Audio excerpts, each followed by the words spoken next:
امام مالک کہتے ہیں میں غریب کا بیٹا تھا. اکثر دین پڑھنے والے غریبوں کے بیٹے ہوتے ہیں. امیروں کے بچے ایف ایس سی پڑھتے ہیں, بی ایس سی پڑھتے ہیں, ٹیکنالوجی پڑھتے ہیں. غریبوں کے بچے دین پڑھتے ہیں, اور پھر امیروں کو ممبریاں ملتی ہے. غریبوں کے بچوں کو اللہ ممبر عطا فرماتا ہے, مصلی رسول اللہ دیتا ہے. حضرت سیدنا امام ابو مالک فرماتے ہیں میں غریب کا بیٹا تھا اور میری 6-7 بہنیں, میں اکیلا بھائی تھا. آپ فرماتے ہیں میرے ابا جی فوت ہو گئے. میری امی پکڑ کے مجھے ایک دھوبی کی دکان پہ لے گئی, کہنے لگی اسے کپڑے دھونے کا طریقہ بتا دے, سلیقہ سمجھا دے, یہ بھی ایک چھوٹی سی لانڈری کی دکان کھول لے گا, میری بیٹیوں کا پیٹ پالے گا. دھوبی کہنے لگا ٹھیک ہے, میں 2-3 درہم بھی دوں گا مہینے کے, اور جب کام سیکھ جائے گا تو تنخواہ بڑھ جائے گی. امام ابو مالک رحمت اللہ نے فرماتے ہیں میں بہنوں کے لیے روزی کمانے نکلا, میں بیوہ ماں کے سر پہ بوجھ اتارنے کے لیے نکلا, میں غربت کے عالم میں نکلا. رستے میں امام اعظم کا مدرسہ تھا. فرماتے میں وہاں چمکتے چہرے دیکھتا, لیکن اپنی غربت کو دیکھ کے میں آگے بڑھ جاتا, پریشان ہوتا کہ میں کیسے علم حاصل کروں گا. آپ فرماتے امام صاحب مجھے اکثر دیکھتے. ایک دن امام اعظم باہر نکلے, مجھے کھڑے ہوئے دیکھا تو قریب بلایا, سینے سے لگایا, ماتھا چوما. کیا نام ہے؟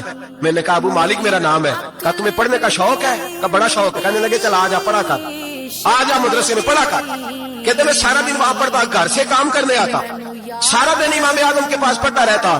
مہینہ آیا تو میری اماں کہنے لگی تنخواہ لاؤ. میں نے کہا امی جی تنخواہ تو وہ دے گا جو ڈیوٹی پہ جاتا ہو, میں تو پڑھنے جاتا ہوں. کہتے اماں گھر سے نکلی اور بڑے غصے کے ساتھ نکلی, کہنے لگی مولوی نے میرا بچہ خراب کر دیا, میرا بچہ خراب کر دیا. میں کام پہ بھیجتی تھی, اس نے کس چکر میں ڈال دیا, مسلوں سے بھی کبھی پیٹ بھرا ہے, کام بھی تو کرنے چاہیے نا.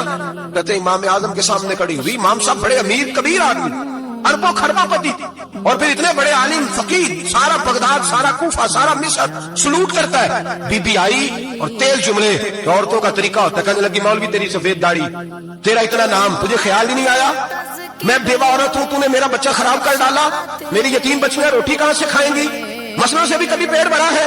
کہتی اتنے سخت جملے کہے پر قربان جاؤ امام اعظم سنتے رہے اور مسکراتے رہے. کہنے لگے میری غلطی ہے, میری غلطی ہے, میری غلطی ہے, بی بی بھول گیا تھا, غلطی ہو گئی. بی بی کہتی رہی, امام صاحب سنتے رہے.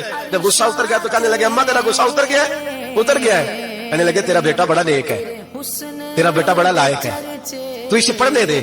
کہنے لگے چپ کر دے مولوی, یہ پڑھے گا تو میں روٹی کہاں سے کھاؤں گی. امام صاحب کہنے لگے مجھے بتائے گی تیرے گھر کا خرچہ کتنا ہے. اس نے ایک لفظ پہ 3 دینار کا, ایک روایت ایسی بھی لکھی ہے بزرگوں نے. کہنے لگی 40 درہم ہے. اور اماں کہتی میں نے جان بوجھ کے زیادہ بتائے, حالانکہ میں کناب کا خرچہ کرتی تھی, لیکن جب کھلا ڈلا کرے تو وہ والا خرچہ بتایا. میں نے کہا 40 درہم خرچہ ہے, تو دے گا. کہتے امام اعظم کہنے لگے اماں تجھے لینے نہیں آنا پڑے گا, پہلی سے پہلے تیرے گھر میں پہنچ جایا کریں گے, یکم سے پہلے آئیں گے. او بھائیو کہاں استاد ملتے ہیں, کہاں استاد ملتے ہیں, کہاں وہ لوگ ملتے ہیں جو دعائیں مانگتے, التجائے کرتے, پیار کرتے. گزر گیا وہ دور, اب تو سوٹ لینے کا دور ہے, مٹھائیاں لینے کا دور ہے, ہاتھ ڈلوانے کا دور آیا ہے. اب کون پوچھتا ہے, اب تو پوچھتے ہیں تو میرے لیے کیا لایا ہے. حضرت سیدنا امام اعظم ابو حنیفہ رحمت اللہ علیہ 1 دن نہیں, 2 دن نہیں, 4 دن نہیں, 5 مہینے نہیں, 20 سال تک, کہنا آسان, بولنا آسان, سننا آسان, 20 سال تک امام ابو مالک کے گھر میں خرچہ دیتے رہے, وہ پڑھتے رہے. اماں کہنے لگی تو میرے بیٹے کو لگا تو لیا ہے, تو پڑھ کے بنے گا کیا. حضرت امام اعظم فرمانے لگے بادشاہوں کے تخت پر بیٹھ کر بادشاہوں کے ساتھ کھانے کھایا کرے گا, ان کے ساتھ بیٹھ کے حلوہ کھائے گا, وقت آئے گا وہ دیکھے گی. کہتے ہیں میرے امام انتقال کر گئے, وقت بیت گیا.